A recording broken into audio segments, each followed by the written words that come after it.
Mural First Nations drum group is drumming as jingle dancers and powwow dancers make their grand entry at Wanuskewin's National Aboriginal Day celebration. This special day was established 2 decades ago to celebrate the contributions, heritage, and culture of Canada's First Nations, Inuit, and Métis peoples. Throughout today's show, we'll continue learning the significance of this day while checking out the many different cultural events taking place here at Wanuskewin Heritage Park. But first, here's a look at what else is coming up. We find out why a Prince Albert post-secondary school is hoping to attract more First Nations students, and we meet a men's traditional dancer who tells us the significance of regalia and traditional First Nations dance. We're hosting today's show from Wanuskewin Heritage Park's National Aboriginal Day celebration. At the moment, community members are taking part in a round dance. This place all year round is dedicated to teaching community members about Canada's First Nations population. And over at St. Augustine School, they too are dedicated to teaching their students about this topic. As Simon Hyatt shows us, they've created a film surrounding the topic of residential schools. I can't believe all of this really happened. These stories, they're real. They must be real. A lot of people just decide to try to forget about it and kind of put it away and just make sure that it never happened. But it really did happen, so that's what we try to do today. Try to give more awareness to residential schools. It is intense subject matter for anyone, let alone students in grade 7. But the legacy of Canada's residential school system has become part of the curriculum within Saskatoon Catholic schools. In Chris Wyman's grade 7 class, it began with a simple question. Had the students ever heard of residential schools? So this project was a lot of very 0 to 60 learning, where it was having a very vague, remote idea of what a residential school is, all the way to having to go there in your head to be the character. It was a fairly emotional experience. There was the students were having a difficult time going there. As part of their studies, students at St. Augustine School decided to create a film called The Caretaker Story to share what they had learned. I think it was an important thing, and just because I feel like if it's something in a movie, lots of kids like movies, and if they see their favorite characters doing it, maybe they'll start to do it. A Hollywood-style premiere was held at the school as the students unveiled their story about youngsters who find a journal that describes what life was like in a residential school. The project became nearly all-consuming for them, as math was about the only subject they studied that didn't incorporate working on the movie. Basically, I got to school at 8:30. I was on the movie and I didn't go out for recess. Me and the editor crew just stayed in all day working on this movie until home time, basically. Yeah, that's all it was every day until we finished it. I had to interact with a lot of people, and lots of people would frustrate me sometimes because they wouldn't exactly do what I asked them to do. So it was a lot of pressure on me, especially because we'd be changing a lot of things, but I really enjoyed the movie and it was such a blessing to be able to participate in. And the project also received the blessing of Eugene Arcand from the Truth and Reconciliation Commission, who spoke at the event about his own residential school experiences. I thought it was excellent, and any type of public education and understanding opportunity that our young people can provide to us gives whatever residential school survivors are left hope. And although production has wrapped on the 42-minute film, Wyman hopes the lessons learned will last a lifetime for the producers. One of the focuses in grade 7 is finding your voice. And every year we try and incorporate that whenever we're doing a play or a movie or anything at the end of the year. It's usually about finding a voice, finding being able to speak up for what you feel is right. I call them warriors and lady warriors, and I don't use those words lightly. We have no alternative but to respect these young people who have earned the respect to go where adults don't want to go. More power to them. That's courage. For Go on Shaw TV, I'm Simon Hyatt. Hundreds of community members are out at Wanuskewin for their National Aboriginal Day celebration. Joining me right now is senior interpreter Chris Standing. Hey. Chris, it's been an action-packed day so far, and we've just begun exploring all the different stations. Before we tell community members what there is here at Wanuskewin for National Aboriginal Day, why does Wanuskewin host this event each year?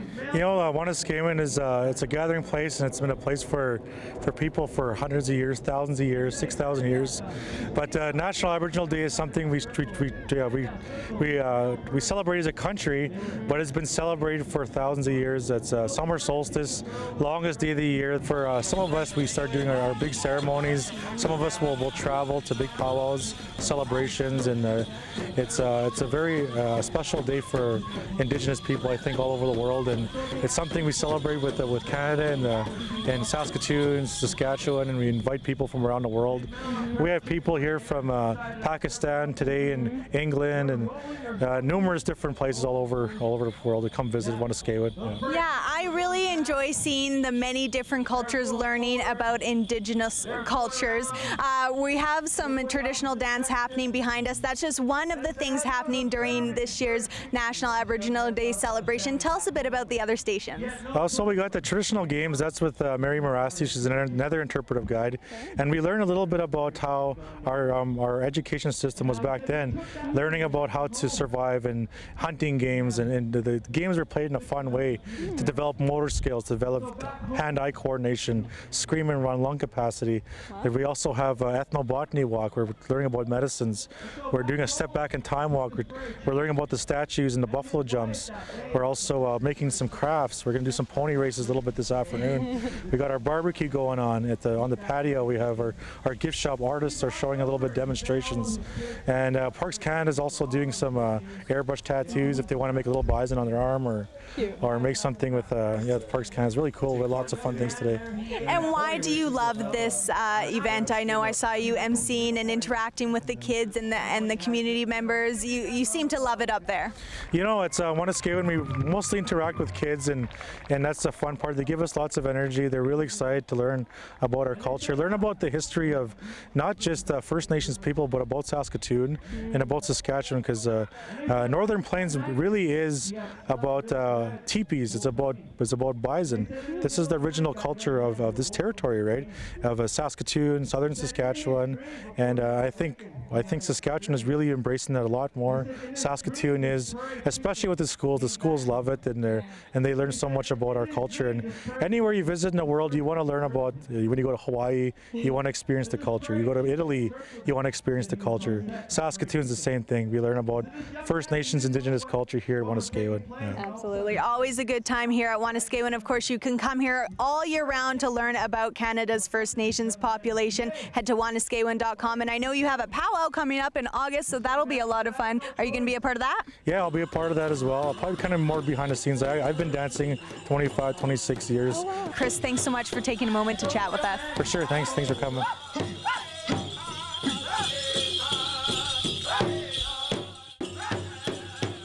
Still to come, a local kindergarten class gives us a lesson on treaties, and we take a trip to Whitecap Dakota First Nation, home of Dakota Dunes, to catch up with Saskatchewan's most famous golfer.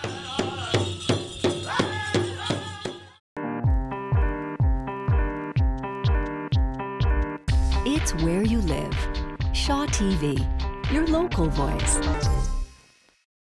It's great to see so many kids and school groups at Wanuskewin's National Aboriginal Day celebration. Behind us, Parks Canada is giving many of these kids airbrush tattoos. But before we speak with a traditional First Nations dancer, let's take a look at how Prince Albert Saskatchewan Polytechnic is encouraging more First Nation students to attend post-secondary school. Lisa Rism explains. You'll be on the stage for an hour and 10 minutes. For students at Prince Albert Sask Polytechnic, convocation is the culmination of hard work and commitment to higher learning. For First Nations students, this year's ceremony was even more special with the singing of O Canada in Cree.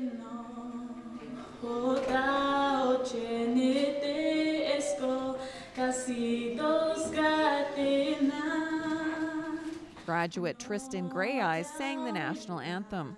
She's been singing all her life, but only recently started learning Cree. Late Cookum Dr. Frida Hennekew, who got her master's at the University of Saskatchewan. She taught Cree and wrote the Cree dictionary, so she taught me how to say Our Lord's Prayer in Cree, and she taught me I love you in Cree, and that's about it, but I started self-teaching myself. Aboriginals make up 18.3% of students enrolled in Saskatchewan polytechnic programs, the highest population among post-secondary institutions in the province. In May of 2015, the school signed the Indigenous Protocol for colleges and institutions. Our commitment is to ensure that we respect and recognize that our First Nations and Métis students have distinct cultures, languages, and histories. Grey Eyes graduated with a certificate in media arts production. She'll spend the summer touring with Saskatchewan Express, where she'll perform the song Stand By Me in Cree. Being able to sing it in Cree and in different songs, I hope to inspire other people to learn the language as well. Grey Eyes' aunt from the Muskeg Lake Reserve says she's proud of her accomplishments. Tristan's area is so special because it's in the production area, and we need so much of that because we have so much history to tell as Aboriginal people. She also likes to see the pride Grey Eyes takes in her heritage. So, and then to have her sing the O Canada in Cree and English, I was crying. I'm a proud aunt. For Go, I'm Lisa Rizzo. Traditional First Nations drumming is taking place here at Wanuskewin Heritage Park. It's all for their National Aboriginal Day celebration. One of the activities that kids and adults can get up to and learn about is traditional First Nations dance. Joining me right now is Curtis Standing, and he is a men's traditional dancer. Curtis, tell us a bit about your regalia that you're wearing. Well, the regalia I wear, it comes from my name, Okshina Duta, which means red boy, and my great-grandmother gave me that name. So a lot of the colors I wear on my outfit and a lot of it is the vision that I got from her, and I carry it on. And her vision was that she's seen a man dressed up in red and horseback riding towards the camp, and then when she gave me that name, she passed on, so I try to honor her vision and wear red predominantly on my colors and dance, and that's part of keeping her memories alive also. I love that. Now, of course, dance for you is a tradition throughout your family. How did you get started in dance? Well, both my grandfathers danced and my great-grandfathers danced also too. So then they passed it on to me, and we grew up as children learning it. And then we passed on to our children and our grandchildren, and hopefully our great-grandchildren. We'll keep the culture alive. Yeah, how important is that to keep this culture alive, especially with a bit of the oppression that First Nations went through hundreds of years ago? Well, a lot of the things that we see out here in Wanuskewin, the dances, the songs, we were not allowed to do them. They're outlawed in this nation too, but times have changed, and it wasn't until the 1960s we were allowed to vote, and after that then we start getting our traditions back. Now we start practicing our ceremonies, we're allowed to speak our language freely, and it's very important for us to, while our elders are alive, to let them see that these things are coming back, and to let our children know that these are some of the things that we have to do, and we have to learn our languages again, learn our culture, and learn who we are, and be proud of who we are, and we're part of this great country. Now, you've traveled here to Wanuskewin Heritage Park to be a part of their National Aboriginal Day. I believe we're celebrating 20th anniversary. So why did you want to be a part of this celebration? Well, I think it's very important now we get out there and show who we are, and not only that is that there's people who have come to these lands, and new people who come to these lands, and we have to share them and let them know that Indigenous people are proud, we feel good of who we are, and then they're welcome here as long as we can all live in peace and harmony together. What are you going to teach the kids and the adults when they are at your station learning a bit about men's traditional dance? Well, I'll talk a little bit of stories. Maybe I'll tell a creation story or some of the things that are interesting. Also, we want to get children involved, even if they're non-Indigenous, to participate, to dance and try a few steps, and it's really nice good to see other people dance our dance styles. And we also teach some language, so it's very important to keep our language alive. So when we're out there, we'll teach them just to say how beautiful day, that type of thing, to the children out there, and they really learn fast, and they really enjoy it, and makes it part of a unique experience. Can you say Ampetu? Umpetu? Wash day. Wash day. That means beautiful day. Beautiful day. Umpetu wash day. It is a beautiful day. Thank you so much, Curtis Standing, men's traditional dancer, just one of the cultural activities you can take part in here at Wanuskewin Heritage Park's National Aboriginal Day celebration. Thanks so much, Curtis. Thank you.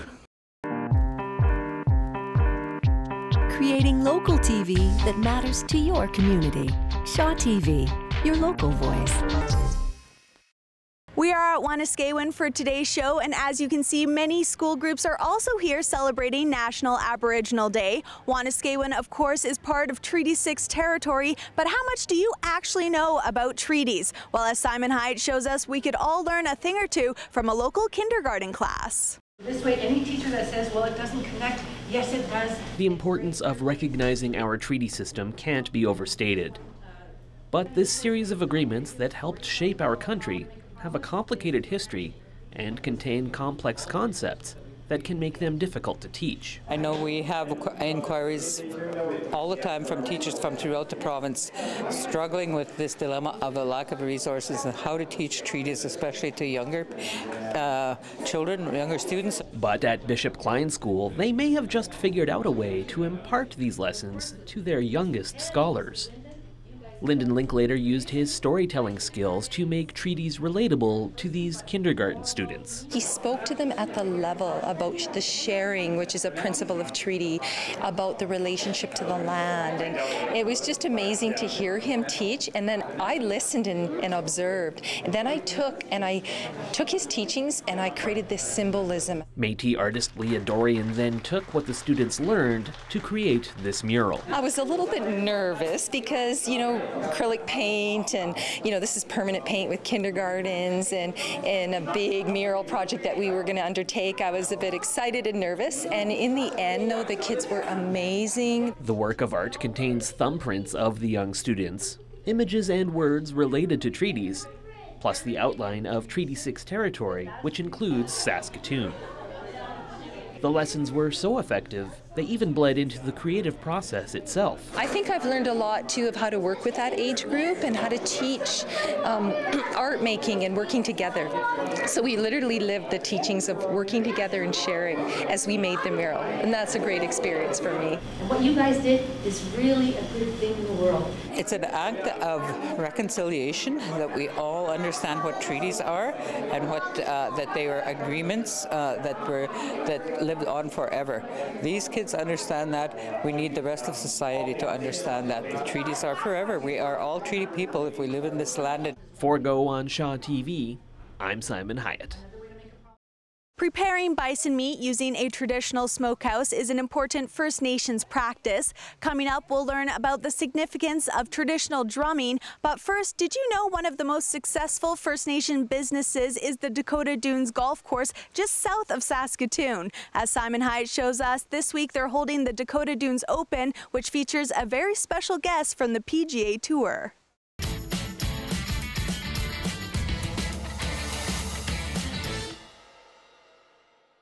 Always a treat to catch up with our friend Graham DeLaet, of course. We sponsor you here at Shaw, and great to see you back here in Saskatoon, back in Saskatchewan, where it all began. Graham, thanks for coming back and, of course, taking a couple minutes to talk to us. You were supposed to play a round of golf today originally. You weren't able to, but yeah, you had a few friends out there at the course. Looked like some fun. Yeah, it was. It was good. You know, Mike Commodore and Ray Whitney are good friends of mine. I didn't know Theo very well. I'd met him a couple times in passing to different charity events throughout the years, so it was good to kind of meet him and get to know him. He was kind of one of my heroes growing up. And then, you know, Mike obviously was my golfing hero growing up, and it was pretty nice of him we called him late last night, and he jumped on a plane this morning to come up and kind of fill my shoes because I wasn't able to play today. So that meant a lot. I mean, obviously, especially from a guy like Mike, who's, you know, he's a major champion, and he can more than fill my shoes. Yeah, when we're talking about Mike, it's Mike Weir, former Masters champion. Theo Fleury also in this group. Okay, so of those guys, who had the best game? We'll take Mike Weir out of the equation because I guess that goes without saying. But of the other guys, who had the best today? Yeah, you know what? They all played good. Theo made a couple really good putts. I mean, I play a lot of golf with Ray and Mike Commodore, and I mean, they're both pretty good players. Ray's probably the best of the three, but they all kind of had their moments today, and it was a day about charity. Yeah. And I'm just glad that everyone who came out to support it got a good show. Well, let's talk a little bit about that charity then. You and your beautiful wife's charity, raising funds for a very good cause as always this year, looking to buy a very special vehicle, it sounds like. Yeah, we're you know, pitching in to buy a pediatric ambulance for the Children's Hospital Foundation of Saskatchewan, which is you know, it's nice to be able to obviously do something like that. It's something that's definitely needed. The facility I know is going to be top notch, and it's exciting to be part of that with them. Now, we mentioned off the top you did bang up the back a little bit, and you've also been very forthright about some of the difficulties you've been having just playing lately. Is it nice maybe when you get into a little bit of a downswing to be able to come back home and just maybe hopefully relax a little bit and see the family and get to spend some time in Saskatchewan? Yeah, exactly. It's, I mean, just kind of like decompressing and just relaxing and letting go and realizing that, I mean, golf's not everything, you know, and you know, having kids really brought that to light for myself here, you know, in the last few months. But it is good to just kind of take a step back and realize that, you know, stuff like this is important. And I know that I've been had ups and downs in my golf game in years past, and you always come back from it, and I know that I will, and I just hope that it you know, happens sooner than later. Sure. But as I mentioned, we're very proud to sponsor you, have you part of the Shaw team, and now that sponsorship, it's a two-way street. Now you wear the logo, but we want to take care of you as well, because you said in the video there's something you especially miss when you're in the States and you can't get back to Canada, something you don't get enough of. When I go to Canada, I like wine gums. They don't have them in the States. So, on behalf of all of us at Shaw, we have 2 ginormous bags of wine gums for you. Take those back to the States and hopefully maybe share them with the twins. Are the twins too young for the wine gums? They're maybe? a little too young, but my wife still likes them, though, so this is perfect. Thank you so much. One for each of you, Graham. Thanks so much for taking a couple minutes to talk to us. Thank you. Travel safe. Great to see you once again. You too. Thank you. The Battle Hill Drum Group is a part of Wanuskewin Heritage Park's National Aboriginal Day celebration. Joining me right now is Elmer. Elmer, you've been a part of this group for a little while. Why do you love drumming? I grew up around it pretty much, and it's just been a part of my life ever since I was young. And what is it about you're sitting around the drum? What is it about the movement and the songs that you just love so much? Well, it's the energy I get around from the drum, and having all my friends around, and we're all talking about singing and what songs to sing. It's just a passion that we all share. In our way, it's the heartbeat of Mother Earth. So when we sing for everybody. We sing for the dancers. We sing for the people. Just bring out those good energies to everybody else who's hearing it. Yeah. Is drumming in a way, because I know storytelling is a big part of First Nations culture, is drumming in a way telling a story? Sometimes, yeah. Sometimes they have words, and then they kind of collaborate with the dancers, and they tell a bigger story, you know, because they always have to follow the beat. Songs could be passed down. I have my dad actually heard a song not too long ago. It was considered an old song when he was young, and that was 71 years ago. So they've been handed down like throughout the ages, and hopefully they do it some more, you know. It's pretty neat, isn't it? Yeah, it is. Now, why did Battle Hill Drum Group want to be a part of Wanuskewin's National Aboriginal Day celebration? Just to come here and sing for the people, for the dancers, to make it that much better, I guess, you know. Those good energy. It is a lot of good energy, some great sounds from the drum group over here. Thank you so much for being here, and thanks so much for taking a few minutes to chat with us. No problem. Creating local TV that matters to your community. Shaw TV, your local voice. That wraps up our time here at Wanuskewin Heritage Park's National Aboriginal Day celebration. Wanuskewin, of course, always has so many cultural activities and educational opportunities for community members, including a very special event on August 23rd and 24th. It's a powwow, and it's going to be a lot of fun.